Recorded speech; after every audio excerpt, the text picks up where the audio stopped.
Hello, everyone, and welcome. I'm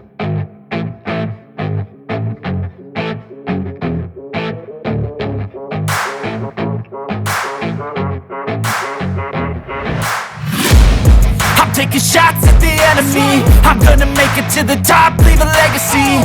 If I got something to say, you better let me speak. Turn it up a new degree, bitch, you ain't seen anything. I pop off with the new rock, electronic, blow the sonic roof up. I'm too honest when I take a few shots. They're too toxic, need to take the noose off. And you cannot save me, cause I don't need saving. It's everything I've been chasing, all here for the taking. Don't wanna test your luck with me, I think I've had enough disease. I'm sick of all the bad thoughts, people who are half-nots. You are not as tough as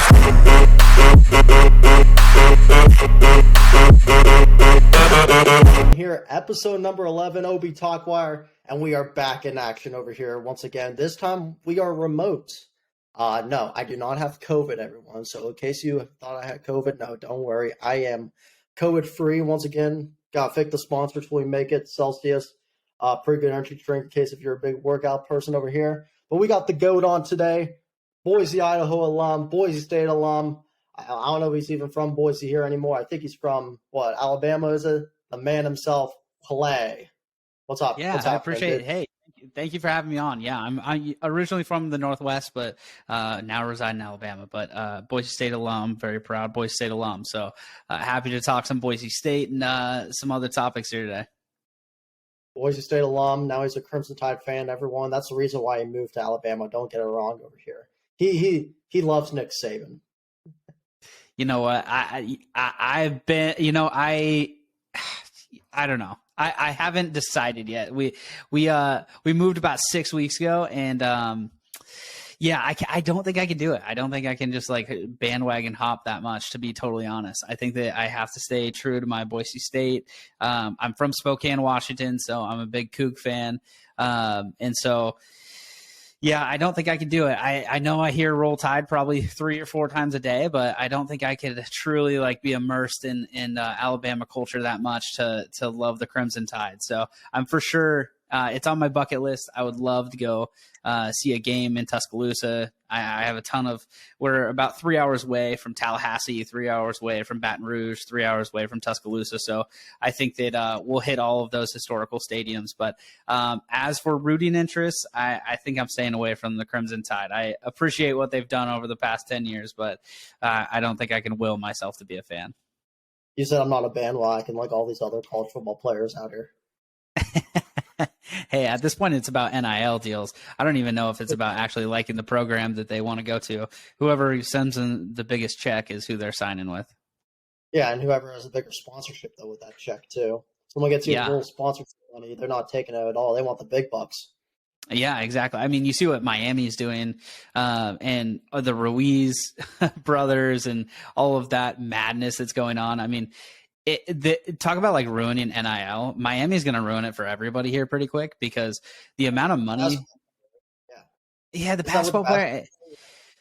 Yeah, there's a basketball player, and then there's a couple. There's like the quarterback who just signed, the 5-star quarterback, and apparently he's going to make like $12.5 million in his first year in Miami. But it's all associated with like alumni businesses and the alumni and donors, and so. This has been going on for a long time. Don't get me wrong. Like I'm not naive to the fact that donors have been just like giving envelopes of cash, but $12.5 million, that's crazy. They had to hide it under the table back in the day, but now with all the NIL stuff, you could just immediately give it to them with like no hassle, no problems whatsoever. Yeah, I'm bummed. I think that for a Boise State program, it hurts bad because, I mean, you used to like carry the underdog flag and the, group of 5 flag, but now it's like it's non-existent. There's no way you can compete. Like Boise State is never going to be able to give a quarterback $10+ million. Boise is a, very big hotbed for tech and we've got Micron up there and we've got all the McDonald's fries that you see in the world are from Boise, Idaho, but no way that we're going to be. Exactly. So I just don't see a way where Group of Five can compete with that kind of money. It's just never going to happen. So it's unfortunate, but I'm happy for the players. Don't get me wrong. It's not the players' problem. Definitely happy for the players. But as you said, if you're from a smaller Group of Five school, if you're not, even if you're say like not Cincinnati, you're just from like the Mountain West, you're not going to be making a whole lot. That's just how it is, because they don't have the exact money as say a Miami and Alabama and Ohio State has. You know what I mean? They have more than the FCS, but they're like a little staggered in the middle.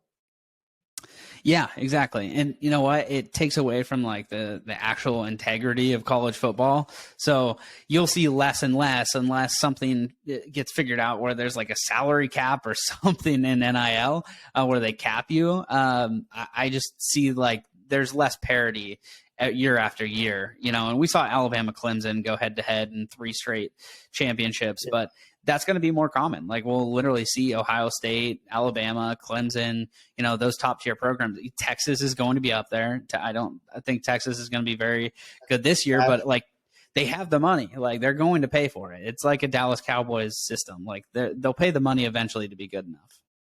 I don't know if you know about the receiver who was at Pitt that transferred to USC from Lincoln Riley's NIL deal. One of Narduzzi's boys. And funny thing is, because I used to work for YSU football, and I saw Narduzzi at the campus here when I was helping out, and they're like, don't mention any NIL stuff to Narduzzi. And at the time, I'm like, oh, why is that? Then I found out what happened. I'm like, oh. Man, yeah, not good. Yeah, I mean, those coaches are like handcuffed. Also, I mean, I can't even imagine what it's being like being a head coach at this point, because you not only have to recruit players to your program, you have to recruit the people that are in your program every single year. And so if you're not, telling sweet nothings to your players about playing time or NIL deals or something like that, I mean, you're actively recruiting your own players every single year.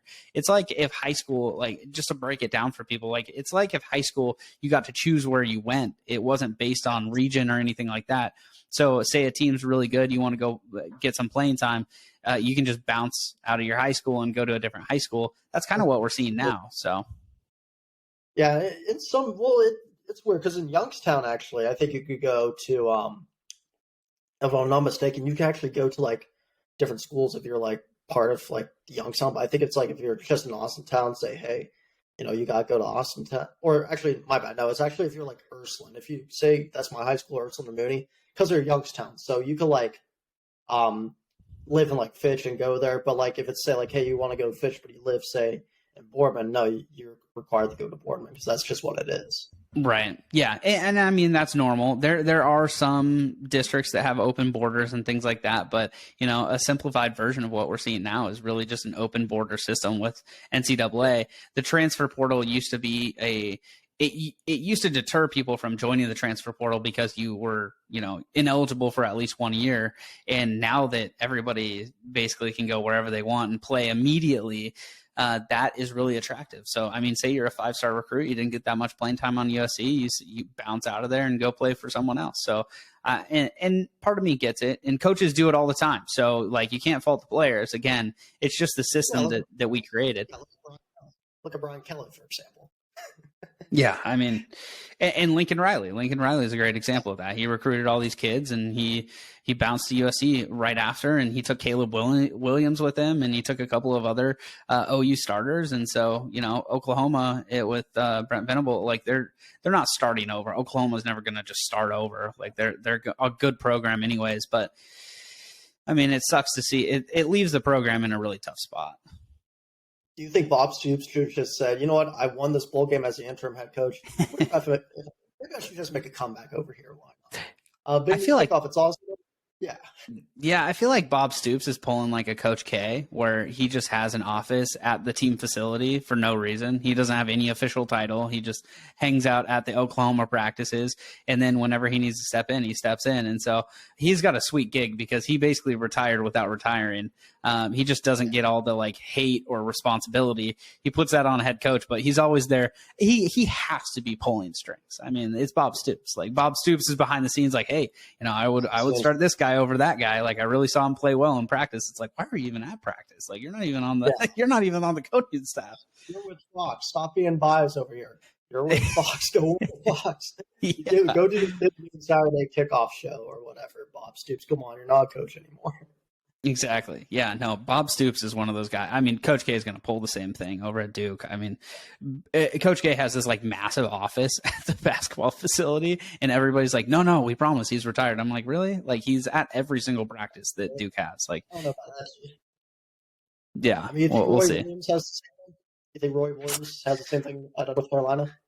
No, because Roy Williams is a normal human being that retired and is probably going to go spend time with his family. So, like, Coach K is like this weirdo that decides to like retire but not retire. He doesn't want to go home. He doesn't want to see his family, I guess. And so, no, Roy Williams retired. He probably moved out of his office like any normal person would do after retiring, and he's hanging out with his family. So Coach K just like can't let it go, which, you know, you're with a program and you build a program for so long. I get it, but you can't say you're retiring and not retiring. Bob Stoops and Coach K probably have lunch every day. Oh, they probably. Where do you think they go to lunch at? I'm thinking Five Guys. I think it might be some Five Guys type of guys. Yeah, Coach K doesn't scream like anything super healthy to me. Like they're not hanging out at Panera or something. They're going to get a nice little chicken sandwich at the McDonald's drive-through. They got to get but hey, the only thing is if they do, they got to get the McDonald's Sprite. That's all I'm talking about. 100%. Fountain drinks at any fast food restaurant are superior. McDonald's is not excluded from that. So, you know, any fountain drink from McDonald's is going to slap. What do you count Chipotle as fast food, though? Yeah, I would say it's more fast casual. Like Chipotle is probably like a tier above McDonald's. But I mean, like, I don't know. I feel like no free ads because I feel like I'm elevating Chipotle unnecessarily at this point. But Chipotle is in the same region as like Costa Vida or like one of those, I guess. Costa Vida. Is that what it's called? Yeah, Costa Vida, Chipotle. Let's see, what's the other one? We don't have one around here in Ohio, I think. I feel like there's another one that's like a national chain, but they're all like kind of like salad bowls and like stuff like that. So I mean, they get credit for being like fast casual, but they're just Mexican fast food restaurants. I mean, they're Taco Bell. They're Panera basically. Just exactly. All right, so you hit on NIL. What other sponsors could you see with NIL? I mean, you got Deion Sanders' son, the whole deal with Gatorade. I mean, you have a Liquid IV sponsoring a bunch of guys. I don't know, Celsius could possibly sponsor some guys too. I mean, it's getting at that point that it feels like college football players are becoming like NASCAR drivers with all these sponsorships. Yeah, I think NIL is like unlimited. I feel like every business is eventually going to sponsor a player or a team or something like that. So I think it's unlimited. There's really no business that should be excluded from that. There's no business above sponsoring NIL. What I do hate though is I hate the patches on the jersey. Like I think that like I don't know if anybody saw the Russell Wilson interview that he was doing, and he had a Mattress Firm like huge red logo on his practice jersey for the Broncos, and it looked so bad. It literally was like a 4-inch patch on his jersey. It was like, is that official for the NFL now that they're gonna have sponsorship on their jersey? I don't know. I know the NBA does it. I don't know if the NFL is going to do it. I know the MLB just approved it for next year. But I know the NFL gets away with it. Like teams get away with it right now because it's just practice and training camp. So it's been they've had patches for a long time, but they're getting so outrageous. Like they're getting to be like 4 by 6 inch patches that are like taking up the whole jersey because a sponsor wanted to sponsor a practice jersey. So yeah, NIL, going back to NIL, I think that the ones in, Nike, Adidas, people like that, I think that they have long sponsored teams, and you'll start seeing like NIL sponsored athletes in college as well. They get a ton of money. You'll see Nike or Adidas. The problem that I have with that, I guess, and the problem that everybody's going to run into is like, if you sign with Nike, let's say out of high school, you're going to go to a Nike school, right? So it makes it so like colleges are basically tied to these brands.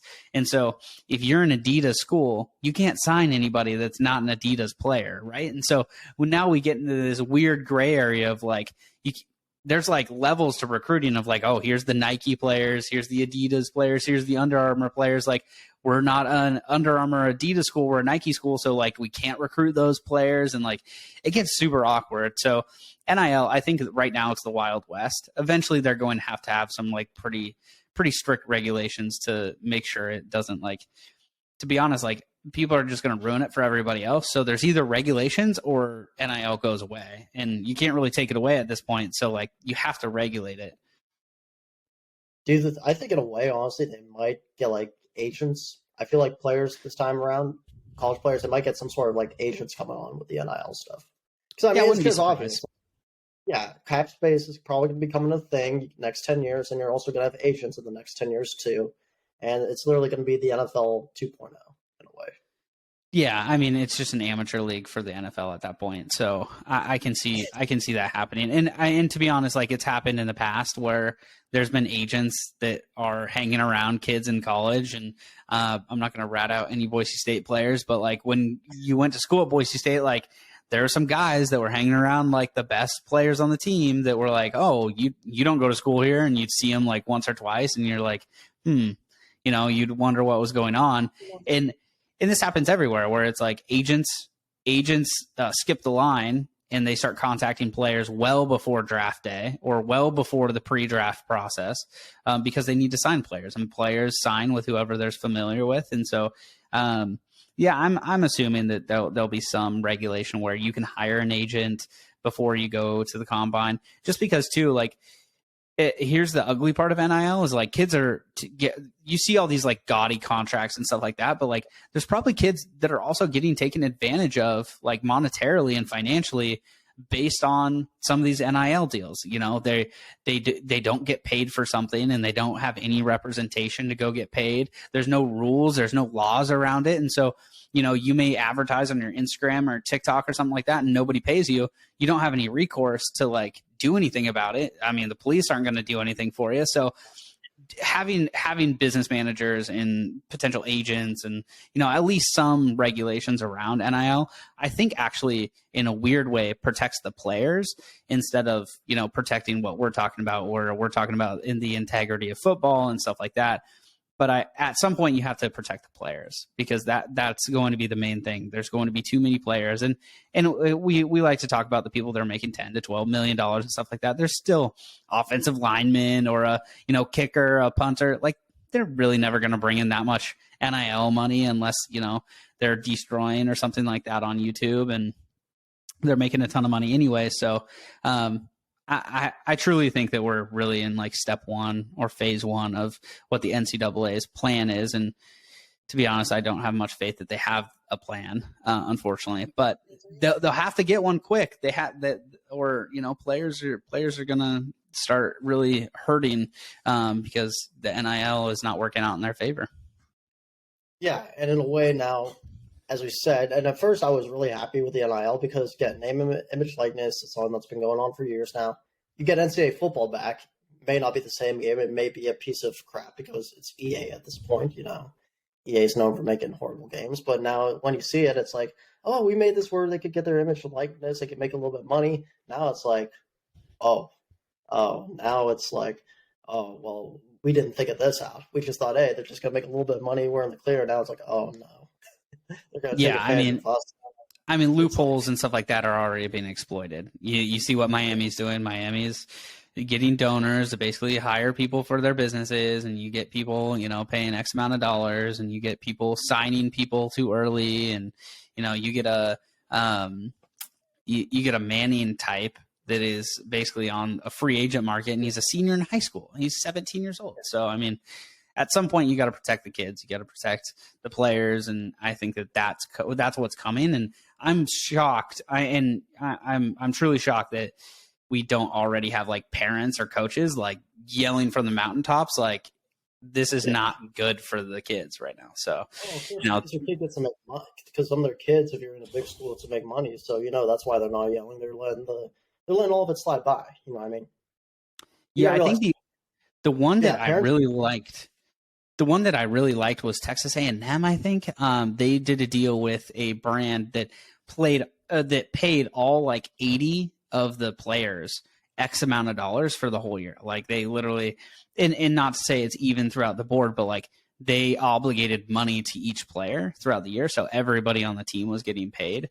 And not saying that that's fair or the right thing to do, but I think that models like that are probably going to become more popular for universities to go out and find an NIL deal for a whole team rather than specific players. So, a player shows up to, training camp and he's 18 years old and he's driving a Ferrari, and you've got a punter that like his parents are driving him to and from practice. So, I mean, like just to close some of the gaps that they have on the teams. Yeah, in a way with that too. One of my friends actually who played with me at Ursuline, he works some NIL stuff right now at Texas A&M actually. Oh, he's wow. Actually part of he's actually part of I think he's doing, I don't know if it's an internship or he's like working, but he's like, he gets paid for it and he's part of the NIL stuff. I'm trying to get him on, but he's like, I'll be your 100th episode. I'm like, this I don't even get to episode 100. I'm trying to make it there. I mean, hey, you got to start off from somewhere once again. But no, the NIL thing, it's Texas A&M. They do a good job paying everyone. Who knows if they even pay maybe guys who don't even dress for, all their games, those who don't travel, what I mean? Because you can only take X amount of players when you're on travel because of money and all that. But I mean, Sure. If they get maybe a little bit, I feel like that's respectful. Now, how are all these other colleges, however, as you said, Miami, Ohio State, Alabama, USC, the star players are only getting all that money. Sure. If you are a third string or something like that, or fourth string, you're probably, unless you have a decent sponsorship, it's not going well. No, and I think NIL is hyped up a lot, but there's some obvious problems with it. But I'm excited for the players. The players get whatever their market value is worth at this current moment. So you can't hate on players for cashing in. I mean, I feel bad for the former players that would have cashed in way more than they ever did. I mean, you talk about players that could have been going crazy with NIL money, like Johnny Manziel, Baker Mayfield, people like that were so polarizing, but also had massive followings on social media. And just, I mean, Johnny Manziel had a camera in his face for 3 straight years at A&M, and he could have gone back for a 4th. And that probably would have changed his decision, to be totally honest. Instead of going to the NFL and pursuing football, he could have stayed 1 more year at A&M, made another bag, and then went to the NFL. I think it's going to change a lot of kids' decisions to move to the NFL. If you're not an NFL ready guy, it's always been that you try to get there as quickly as possible and you try to do your 3 years to be eligible. But now it's if you're on the cusp of being a 3rd, 4th, 5th round pick, but you're making a good salary or good money in college, you may stay that extra 1 to 2 years potentially. So I think that definitely factors in. So the good thing about NIL, of saying that, you might see kids actually stay in college longer because they're at least making some money. And could actually be, if they go to the NFLs, could be a bigger contract when you think about it. Especially if you're, say, a late round pick compared to maybe if you had a big NIL deal off sponsorship alone. Yeah, 100%. And NFL has been so make or break in the past, where it's you make it and you get drafted, or you grind and you're undrafted and you try to make a team, and that's the only way you make money. But college, you're such in the spotlight for so many years, and you don't have to, make a team, or, you don't have to be an undrafted free agent. You don't have to be on the practice squad. Some of those practice squad guys probably back in the day would have chosen to go back to school and for an extra year. And I remember, I think 2-3 years ago, Fresno State, it was when they won the Mountain West Championship, and they had 4 secondary guys. They had 2 safeties and 2 corners that were extremely good. One of the best secondaries that Fresno State's ever had, but they all went to the draft early. Every single one of them did not get drafted. All 4 of them. You remember which players they were? I don't remember the names, but they haunted the Mountain West all year. And I think there was one that maybe made a practice squad, but they had a year of eligibility left, and 3 of them were nowhere to be found on a football field just 8 months later. So, those are the unfortunate stories that you don't hear, which I like NIL now, because those 3 players would have been incentivized to come back instead of, chasing money to go to go do that. But you see it in the NBA. You maybe end up on a practice squad, not making as much as you want, decent money, but not as much as you want, or you're just not signed as a free agent. Yeah, exactly. So I'm happy that people are going to stay in school a little bit longer, hopefully. Yeah, that's good. And you have the USFL, XFL. So, I mean, for those who just want to go and play football, there's some decent bag right there, as they say. Yeah, I'm excited for like some competition to the NFL, to be completely honest. I think that pushes the NFL to, innovate and do things differently and really be a better league. I think that with only one predominant, league that has no competition at all, I think that the NFL has gotten so greedy with what they've done with streaming rights and things like that, and just deteriorated like the fan experience overall. So I'm excited for the XFL, even if they're not as big as the NFL. Like I never have any visions of that, but even if they take say 10% of the market share of the NFL will feel that with like billions of dollars, and so that pushes the NFL to increase the fan experience, really sell to the fans again, instead of just knowing that we're going to come back no matter what. So, well, a good thing is about that is that actually I think the XFL is a partnership with the NFL in some way. Yeah, which is awesome. Partnership, yeah, and super smart by the NFL.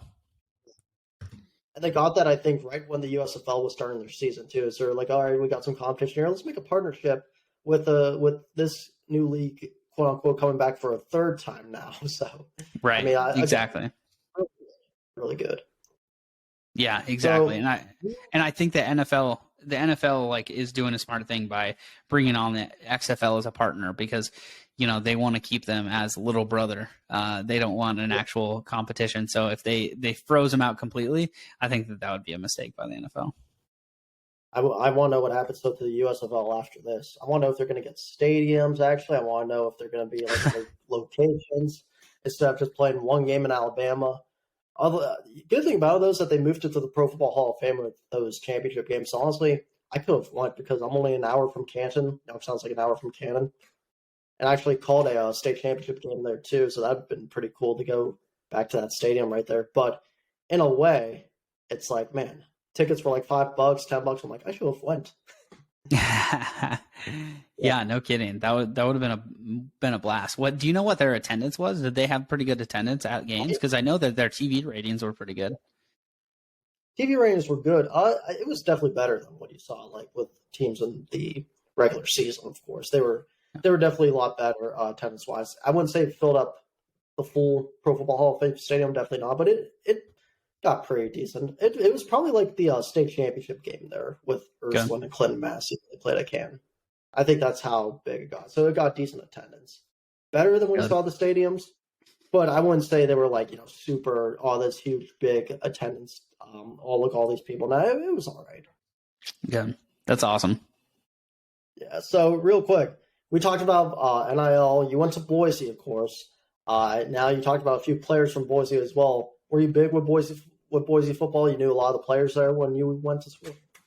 Yeah, I mean, Boise is it's growing a ton, but I mean, Boise overall, like you see football players at parties, and you see football players at the same bars that you go to, and so you get pretty close to the football players, at least just being able to talk. And you may we actually talk more to like the basketball team. The basketball team's not as big of a team on campus, and you actually get some pretty like local guys on the basketball team.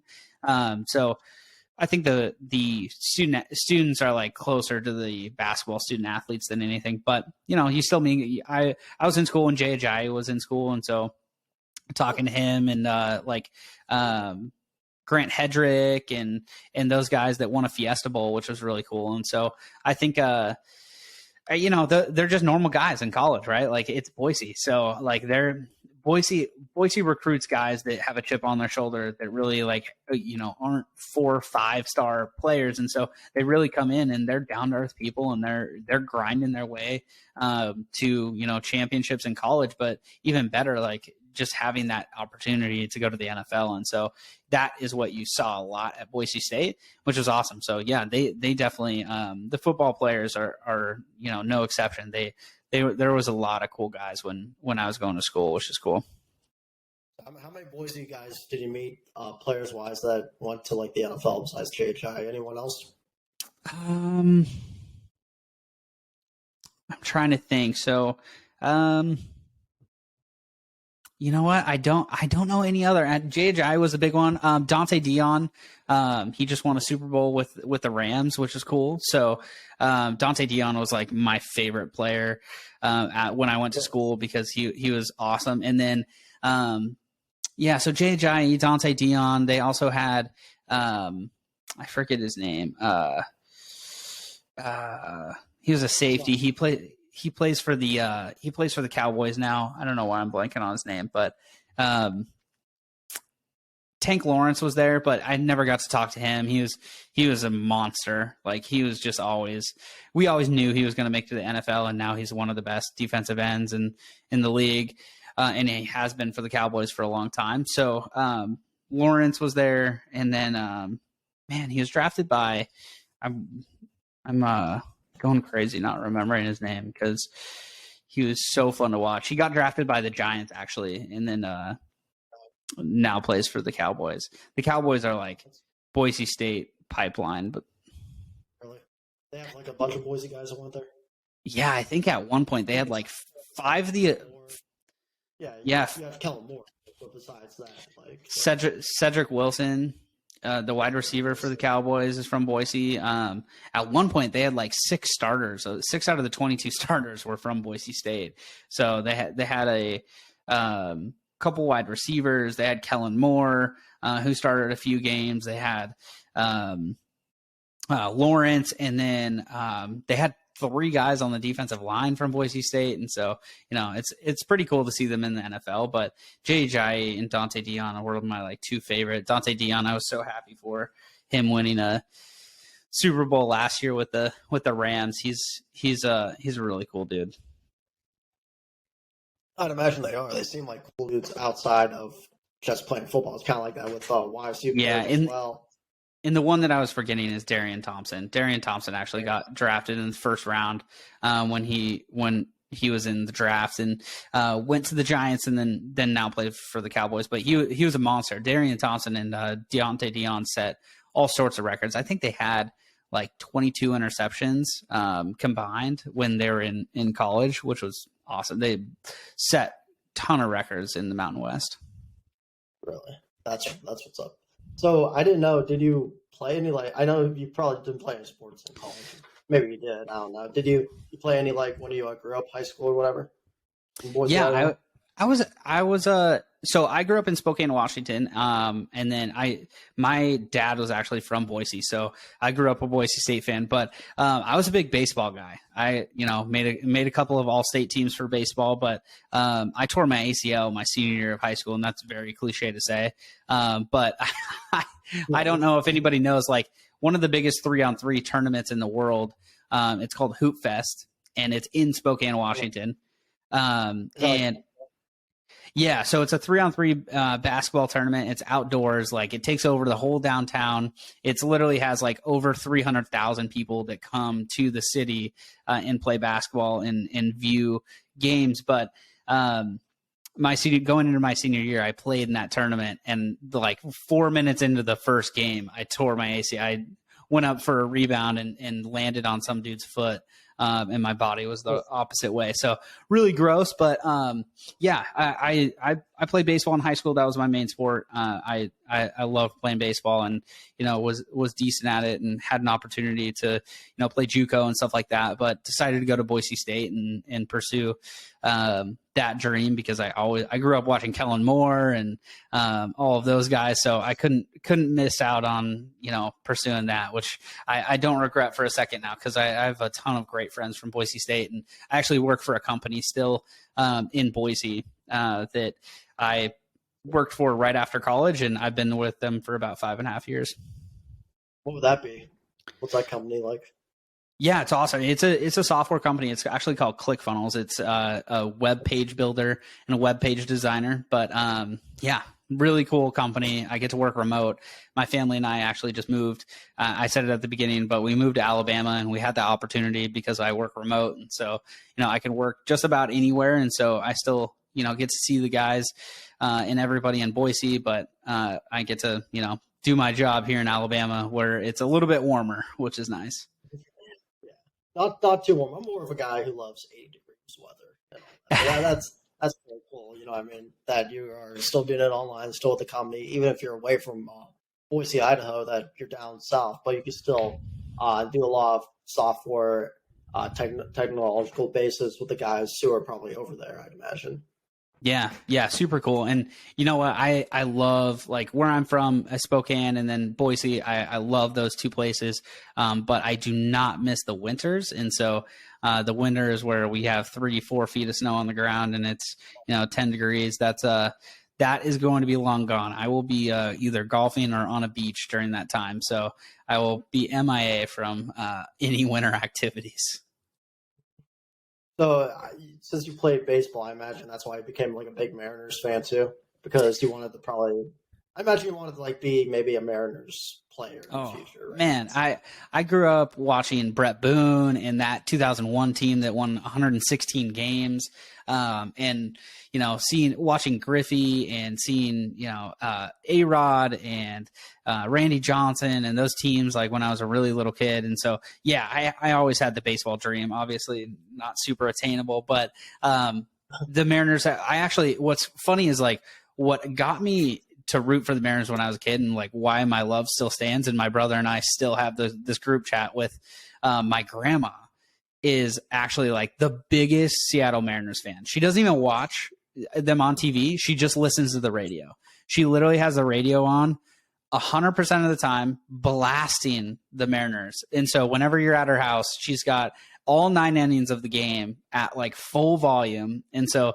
you have no choice but to be a Mariners fan in her house, which is incredible. And so we grew up being Mariners fans, and we have a group chat with her. And so she'll literally like basically live text us every game and be like, oh my gosh, this happened. Oh my gosh, Castillo. And, all these awesome things. So, that's how I originally got into baseball. And, I cherish that because my grandma's like the biggest Mariners fan. And so if the Mariners could make the freaking playoffs, that'd be amazing, because my grandma has gone 21 years of her life. Same with me, I guess, but 21 years of her like diehard fandom without seeing them in the playoffs, and still listens to every game. So I'm excited for the Mariners to be good, just for her, to be totally honest. You better make sure my Guardians are kind of right there. They're trying to stake in.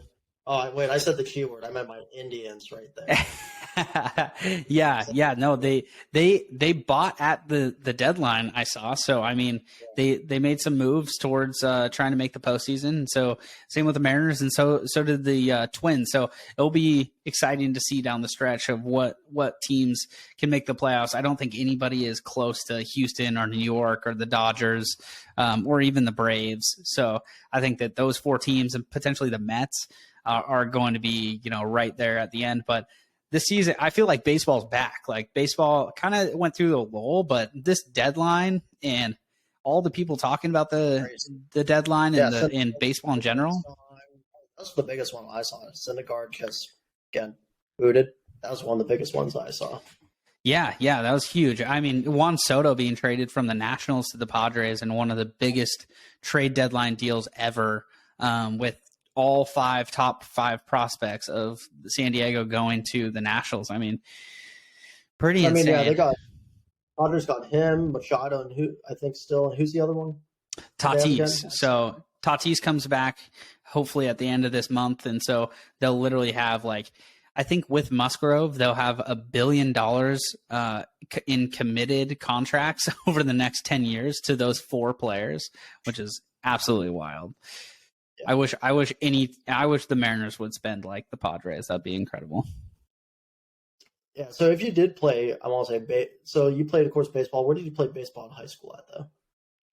Yeah, I played at Freeman High School in Spokane, Washington. It's a small 1A school. We're a small farm school. I think I had a graduating class of about 75 kids. And so, that's where I grew up and played baseball. But, we had to travel about hour to 2 hours every game, which was a blast. But, we had some pretty dang good teams. We had a bunch of guys go JUCO, and that school, my alma mater, it has a couple of D1 guys right now that are playing for Wazoo and other places. So it's became a good little baseball school. Those who are at Wazoo, were those like your teammates when you were there playing baseball? Were they like actually? No, some of my immediate teammates actually went to junior college and they played in Seattle, close to Seattle. And then there was a couple of guys right after I graduated that went and played at WSU, and one actually is still playing. He's a left-hander that throws about like low 90s right now, so he's doing pretty well. But we're really proud just because how small the school is and the amount of people who actually like make it out to go, D1 and stuff like that is pretty slim. And so, seeing a guy from a high school that has 350 kids do that kind of thing is pretty cool. I'd imagine that would be pretty cool too, just to see all your alum go. And it makes you feel proud just because, you see all your guys succeeding right there. I know definitely if the ACL injury didn't happen, I imagine you'd probably be, I'd imagine a pretty good baseball school right now too, right? I mean, it's hard to say. Like, I try not to get too caught up in it. I'm only like 5'9", and I pitched. And so, when I was healthy and throwing, I was throwing maybe 80. I maybe could have got up to 90 if I stuck with it. But I did not, like, self-admittedly, I did not have like a good frame for baseball. I was just a gamer. Like, I was just one of those kids that I threw backwards. I threw more off speed than I threw fastballs. And so I got through, high school doing that, and I was successful in doing that. But no, I think that if I had to say that if I stuck with it, I'd probably go JUCO.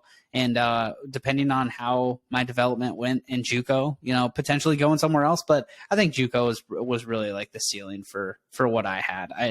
I don't want to talk on it too much, because I don't think I was like a D1 or like a guy who could have got drafted by any means. So yeah, a JUCO is pretty much where I was going to go. So, making that decision as a 17-year-old kid, just either going to JUCO and playing and grinding at a JUCO, or, I actually spent a year at community college and then went to Boise State. That was, to me, a much better choice of not playing baseball, focusing on education, and trying to get to Boise State as soon as I could. And so, that's kind of how it worked out. And I love it. I am married to, my wife, and we have a beautiful daughter. And she also graduated from Boise State. So I don't think I could change anything. So love at first sight at Boise State. Is that how you met her? You know what? She actually went to the same high school, but we didn't start dating until around college. So it was one of those weird things that we kind of knew of each other. And then, when we were both at Boise State, it just kind of kept escalating. And then we got married about 2 years after college. So it's been awesome. And then, now we're down in Alabama in the most random place that we could possibly be, raising our daughter, but it's warm and we love it.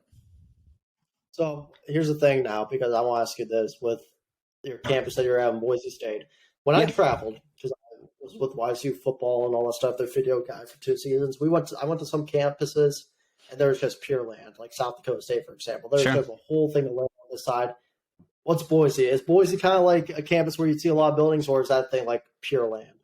No, it's actually, so the campus is actually right across the river from downtown. And so it is pretty much like city as city can get.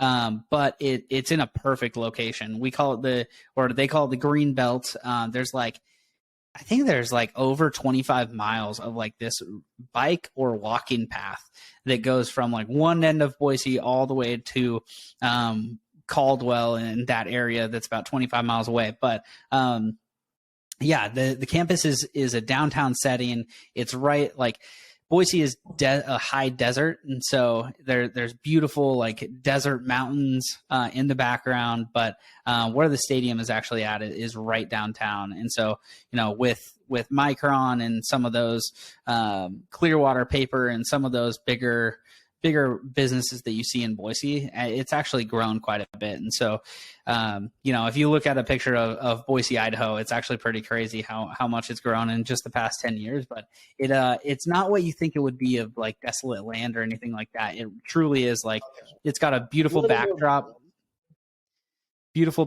but a big, I would say, a big fish in a small pond. Okay. So there's still a lot of land there. I mean, but it's not like it's South Dakota or North Dakota where you just see pure land like everywhere. No, not quite. You can get there pretty quick. It's not too far after Boise where you can get to some pretty desolate areas, but downtown Boise and in the surrounding areas is pretty metropolitan, which is awesome. How's the pizza at Boise is the question. You know, I mean, I know I've seen your tweets. You're a big stoolie. I know that.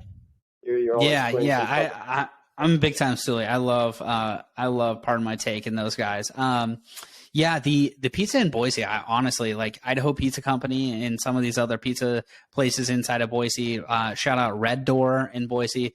They're awesome, honestly. Like Boise has some pretty amazing pizza. So if I had to pitch Dave Portnoy on coming to Boise, there are plenty of spots where he can go, and I think that we may get in the high 7s. I wouldn't say 8s or 9s on Dave Portnoy's scale because he keeps it pretty tight.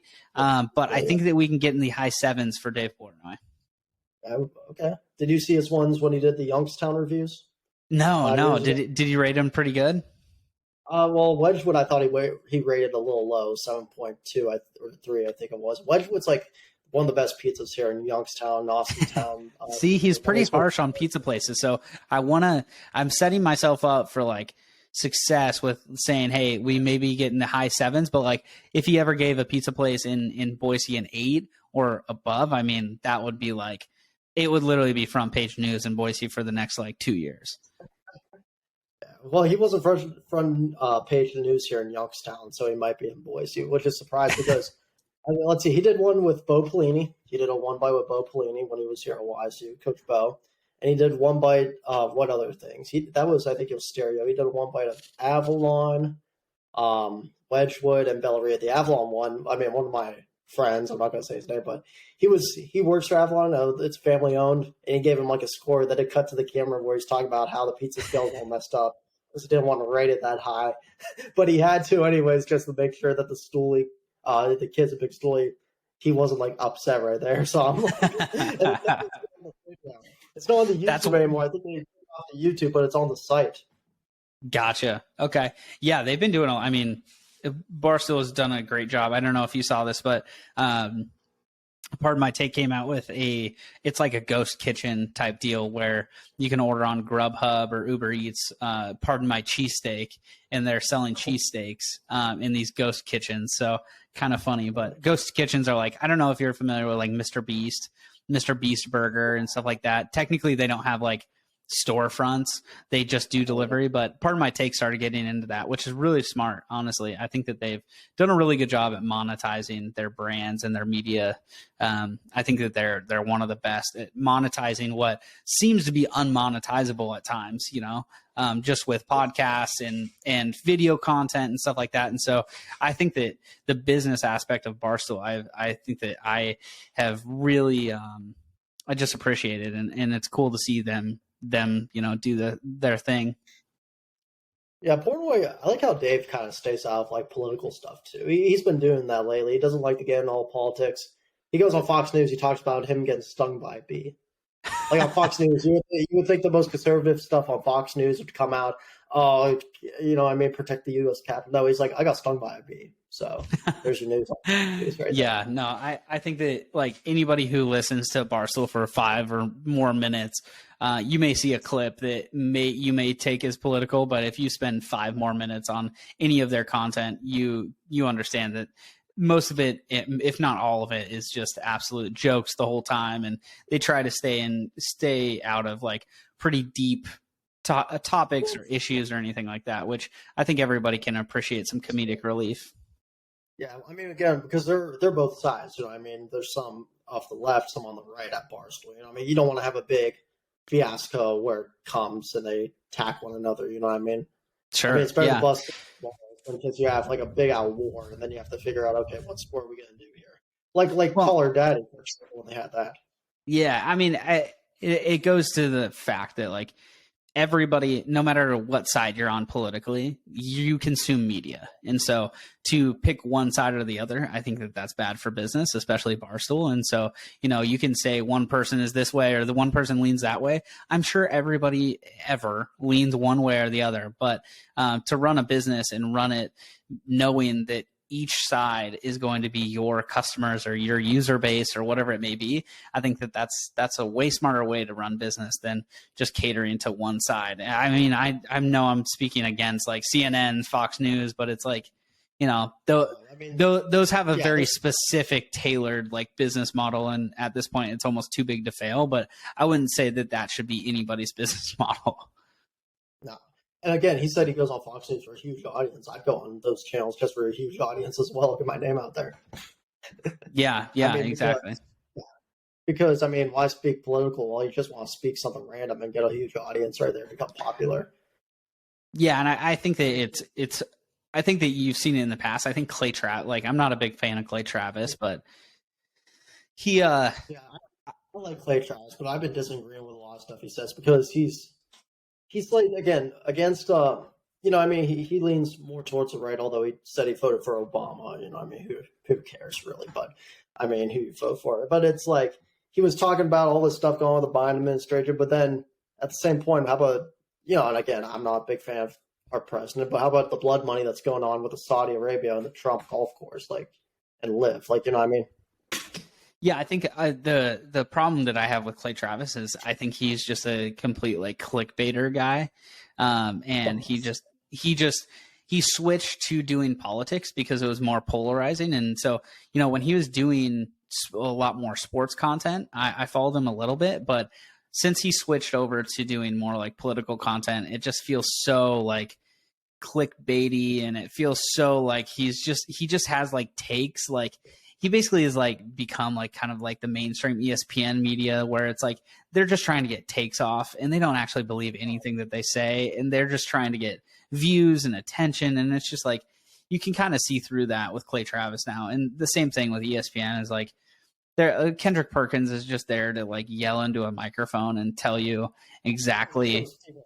It's just really hard. It's hard to watch, honestly. It just doesn't feel authentic. Like, I just don't think that Clay Travis, I used to like him because he was authentic. Like, I think he's so unauthentic now. And same with ESPN. I think that it's disingenuous to call them, an authentic media outlet because it's just, it's just very much for views and stuff like that. If they really wanted like views and they wanted like a good commentator, like I love like JJ Redick is awesome. Good. Like I would give him as much money as he wanted to be on ESPN every single day, but he literally destroyed Stephen A. Smith with basketball because you have someone who only played in college.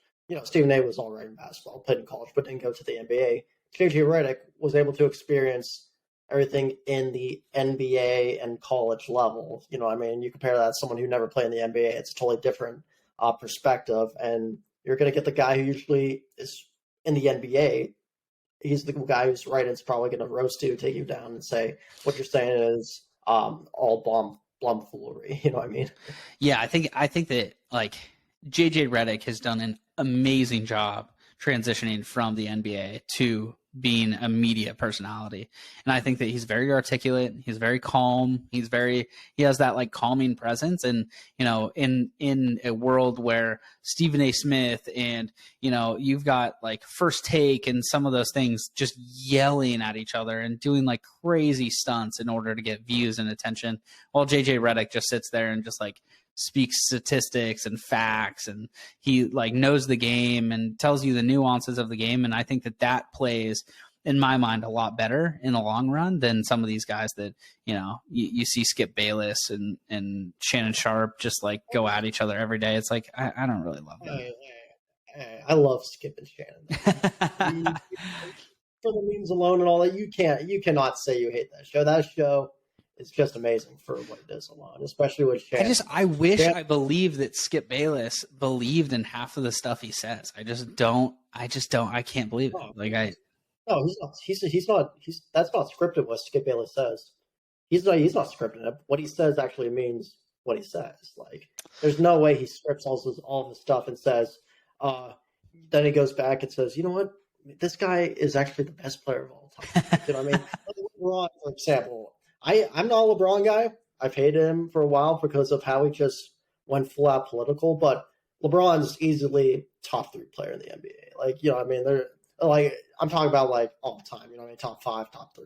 So Skip Bayless, like, he's not even on my top 10 list. Like, no, he's literally been 18 years, scored all these points. This is what I'm talking about. It's like Skip Bayless says that, and it's like, you can't believe that. Like, there's no way, right? Like, in every category in like the history of basketball, LeBron is either like 1 or 2 or like approaching 1 or 2. And so it's like to say that he's not even in this top 10 is just like, I don't know. That's the stuff where I'm like, do you really believe that? Are you sure? Are you sure? Do you think LeBron played 3-on-3 with you during that time when he played it? Oh man, probably not. But I would love to. So Kevin Durant actually came to Hoop Fest one year, which was cool. So he did, really? Yeah. It has massive sponsors, and Nike sponsors it, and so. No, I wish there. I mean, it's literally 300,000 people either playing basketball or watching. So, I mean, it's just absolute madness the whole weekend. And so it's a cool tournament though. And it's 3-on-3 style basketball tournament that, you know, you see old college players out there. You see Gonzaga players that play in it. And so it's a really cool event. So was KD just there to get a little bit practice in, a little bit of playing time just for fun? I don't know if he like did any interviews. I don't know if he caught any of that, or if you were able to like somehow like try to go up and meet him, but it was just no. Like I said, it's like 300,000 people, so it's like impossible. And those guys fly in on a private jet for a day and then they leave. And so, no, he was chilling with the Nike reps, and he was at we call it huge. There's like this huge park in Spokane, and they have what we call center court in that park. And so he just hangs out at center court and, you know, talks with the announcing booth and talks with commentators, and then, you know, gets on his jet and leaves. It's almost like a paid appearance, I'm guessing. But yeah, he keeps it pretty low. He keeps it pretty low key. I'd imagine they keep it a little low key too. And they keep their profile low because they just don't want to get all these fans like on top of them. You know what I mean? Yeah, 100%. Yeah, that's not the event. Say that again? Popular sucks. Popular.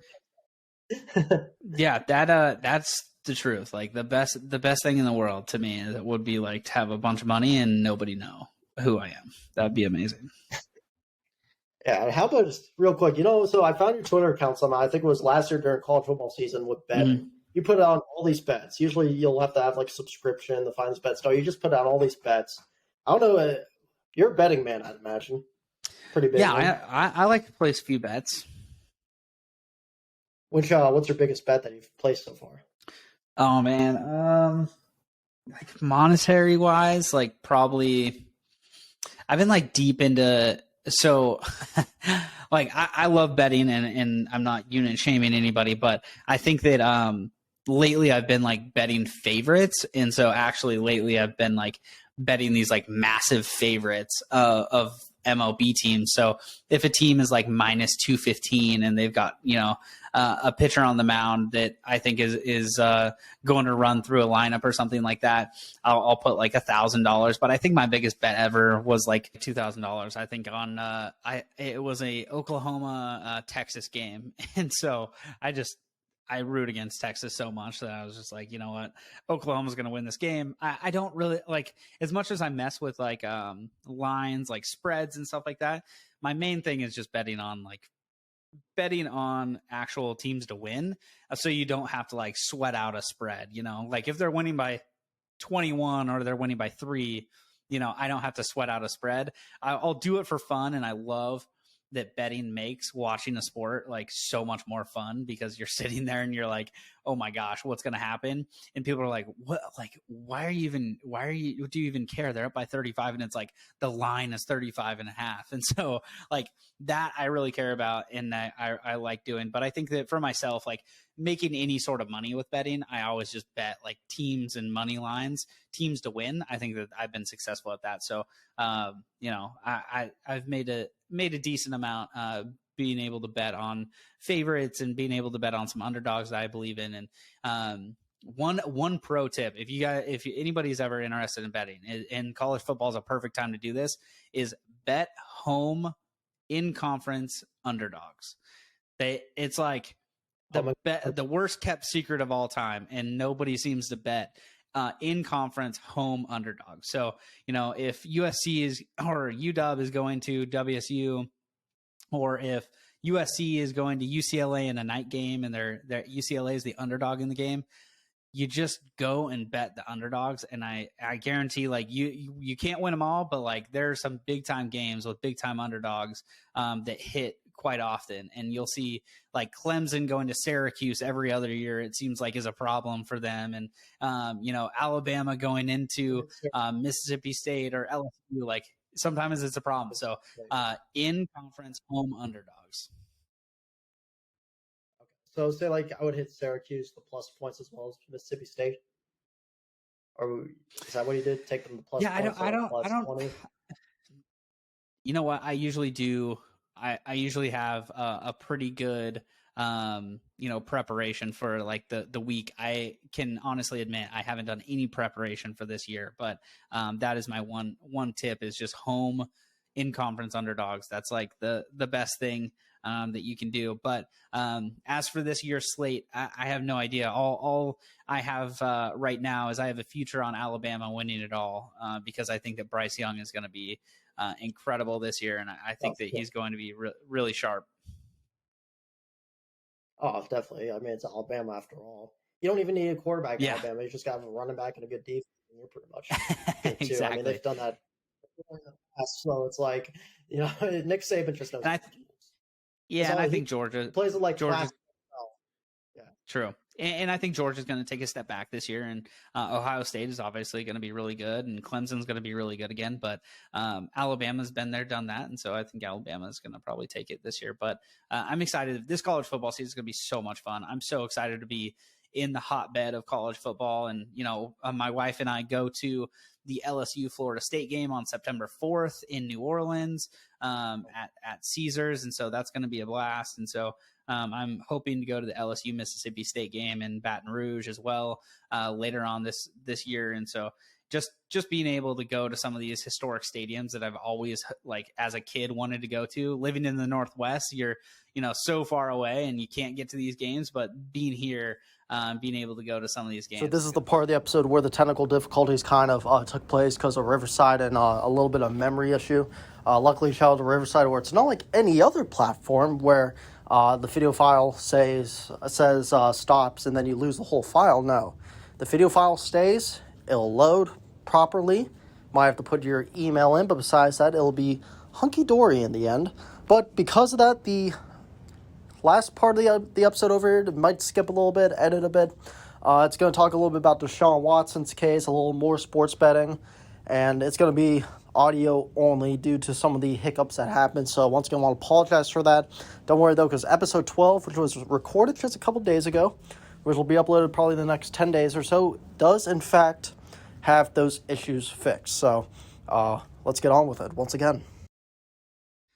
And over 60 masseuses found within an 18-month span. And like, he truly, I mean, and again, innocent until proven guilty. It doesn't look like there's any criminal charges being brought on for whatever reason, maybe lack of evidence, but all these stories, and it's not just one, not two, not three, it's over 20 women coming forward, and their stories are pretty similar, and they're equally as horrific, just with the facts that are in at least their side of the story. And there's two sides to every story, but man, it's really, really hard to look past some of the trauma that some of these women are coming forward with. And hearing him suspended 6 games, well, you have equal suspensions for gambling on sports, or, even marijuana and being popped for marijuana in the past, having year-long suspensions with Josh Gordon. It just seems like the NFL is so out of touch with how Deshaun Watson's case went and how the suspension went. And for Deshaun Watson, he now doesn't have to forfeit his $100 million signing bonus, his $50 million salary that he has this year. And so it's just one of those things that he just got away with it. And so I'm not a lawyer. I'm not in the justice system. I'm not a criminal defense attorney either, but it just seems like Deshaun Watson's getting a free ride here. And I need to look more into it, but the stories and some of the accounts that I've read, everybody should be disturbed about some of the stories that these women are telling, because they need to step in a little bit more. No money being lost or anything like that sounds crazy. So, it's unfortunate. It's just an unfortunate situation all around. But the losers do not seem to include Deshaun Watson. It seems to include all of the women that he impacted. So, it just doesn't feel like justice is being served in any shape or form. This most likely should be handled in a court of criminal law, but it certainly seems in a court of civil law that he's just getting a free pass here. Yeah. I feel like Deshaun Watson in this case is just, again, if he plays well, they're going to forgive him. That's really all it comes down to, and it's probably going to happen like that. Yeah, which is really weird, and I can't even. Yeah, it's just it's a hard topic to talk about, honestly, just because it just seems like that there's such an injustice happening. Yeah. Well, Clay, any final thoughts? I know we had a couple technical issues, which I could fix because I edit, or I have my brother edit. He's like my free producer. But any final thoughts that you have? Yeah, the only thought I have is the Mariners making the playoffs. And so, with Luis Castillo now on the Mariners, I'm super excited for the chances that they have to make the playoffs. We put a 6 spot on Garrett Cole today in the first inning. So things are looking up in Seattle. So I'm excited for them to get back home and make a run at the playoffs and see what we can do in the playoffs and make some noise. All right. Well, everyone, once again, that's Clay right there. Got to thank the GOAT for coming on, talking about, of course, sports betting and just everything else. In fact, Boise alum. Once again, go back to the last episode if you haven't. Watch the one with Daniel Midnock, the good one in person at the YSU facility. Talks about a good story. And when this one's going to be uploaded, remember, once again, we'll have to go through a little technical issues, but sometimes that does happen. And you can follow Clay. What's your Twitter real quick, Clay, where people can follow you? Yeah, at Clay Panzeri, Clay, and then Panzeri. We actually have a daily newsletter. If you're interested in the Mariners or baseball in general, you can subscribe to our daily newsletter at Tried and True. It's on my profile. It's free subscription. We send out daily emails. It's pretty cool just to stay up to date with baseball. Okay, and how much would that be? Or is it like a free one, or is it costing how much? Yeah, completely free.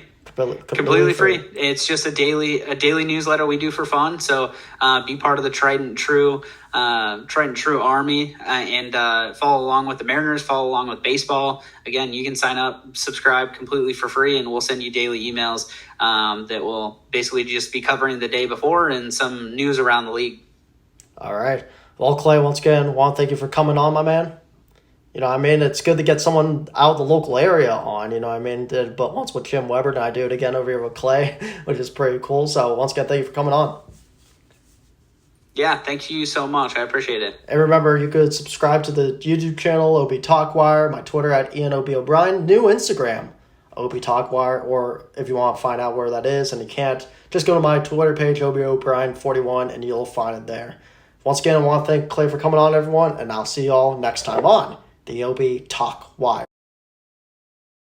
Once again, gotta thank Clay Panzeri for coming on, talking about sports betting, Deshaun Watson, the college football season coming up. Really great guy to talk to. His experience at Boise State, and especially 3-on-3, almost me and Kevin Durant. 1,000 people there, but he still had the opportunity to somewhat almost meet him. Watch him play 3-on-3. That's really incredible. Now our next guest. It's going to be from Eastwood Field, Richie Giuliano, right before he goes play-by-play announcing the Mahoning Valley Scrappers against the West Virginia Black Bears. Tell you what, right now, this is going to be a really great time talking with Richard Giuliano. Going to talk a little bit about his sports broadcasting career, what got him into sports broadcasting. Talk a little bit about some restaurants, too, that opened up in the Valley that he definitely loves. It's going to be really fun talking to Richard Giuliano, and it's going to be a fun talk, and we can't wait for him to come on. But once again, I want to thank for Clay and the supporters. Once again, thank you for thank you for at least listening to the technical difficulties, the audio version, all that. And I'll see you all next time on the OB Talkwire.